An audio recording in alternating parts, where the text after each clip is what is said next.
So herein is day 2, and such is the wonders of working on a car. I thought it'd be cool to give this thing a start up, so I threw a jumper pack on the battery, gave the thing a bit of a crank over, got it running, and then realised why the exhaust was quite loud recently was because the flex joint in the headers is completely buggered. So that's another thing to add to the to-do list, is to replace the exhaust. Thankfully I found a cheap replacement, just a standard stock one rather than the stainless headers that are on here now, but I don't think it'll be a big deal. I'm quite content with running stock headers. But anyway, I'm going to add that to the list of today's to-do list. To the list of today's to-do list. You get the idea. Let's get to work. So simply put, effectively I started the car and this guy here just started smoking like crazy. You can actually see there's sort of black marks on the front side of it, or the right side of camera. It's been pumping out some exhaust gases for a while now. It's a custom header job with a custom welded in flex pipe with a cat, and then it joins onto the standard exhaust down the back there. So it's going to be a bit of a pain to replace. I'd have to cut it out and try and find something that fits the hole and weld it all up. The easiest solution for today is to just bolt in a standard header and cat setup. It's just going to be a quicker job to do.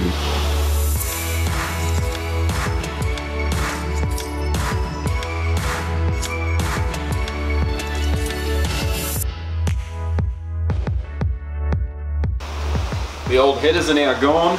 Managed to find a set of new, well, used OEM replacement.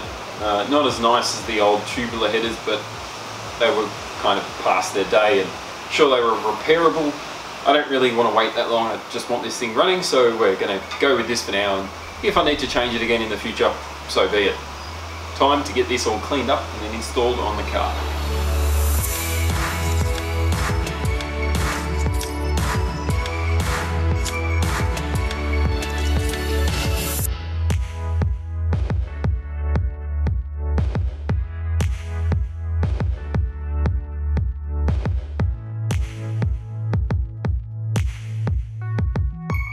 She's all cleaned up now. I had to replace a stud in the end there, and I've given it a hit with some black high temp paint. Time to get it installed.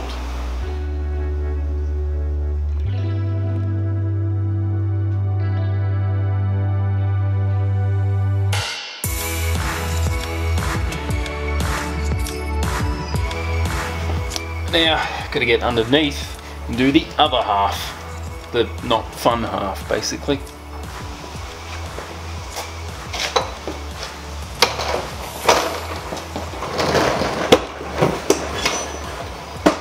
Eventually. Well,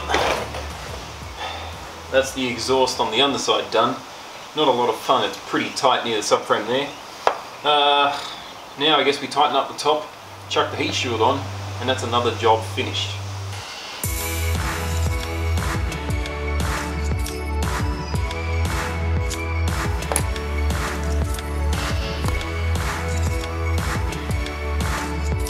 So of course now we've got a nice shiny clean exhaust, which is great, but the valve cover next to it doesn't really match the rest of the nice clean shininess. It's also got a bit of an oil leak, but don't worry, I've got a new gasket to fix that.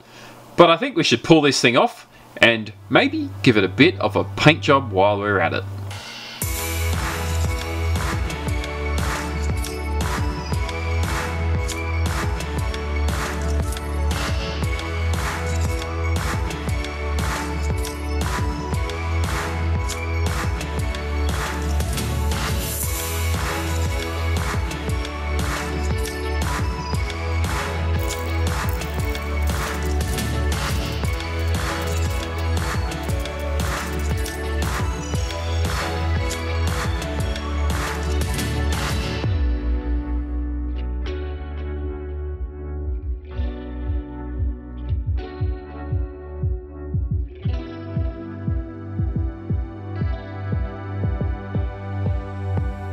Now of course I forgot to turn the camera on while I was painting, but this is some Hammertone finish stuff. We'll see how it turns out. Well, it's been an evening to allow the valve cover to dry. Let's see how it looks when we install it back on the engine. This is how the interesting hammer tone finish has turned out. Not too bad, I think it's pretty, you know, it's a bit different. I didn't want to just go with wrinkle black or wrinkle red like everyone else does, so we went with a hammer tone. And then the silver painted VVT solenoid to go on top. That'll look something like that. I think it'll be kind of complementary, this shiny silver. Let's get this all reassembled now and pull all the masking tape off, and hopefully it looks alright.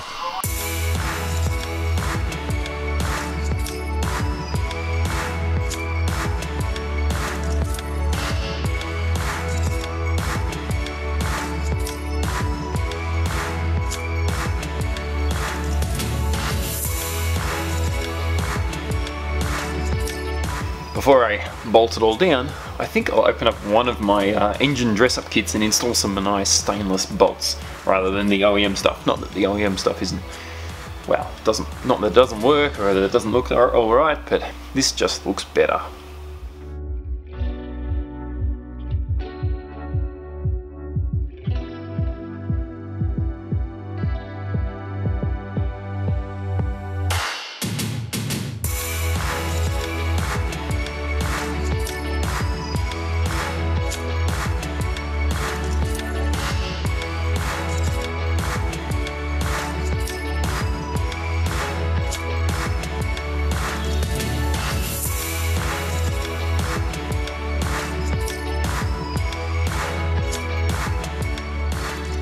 The valve cover now on, that concludes this episode. Thank you very much for watching. Don't forget to stick around and subscribe so that you don't miss the next episode where we hopefully finish this car off.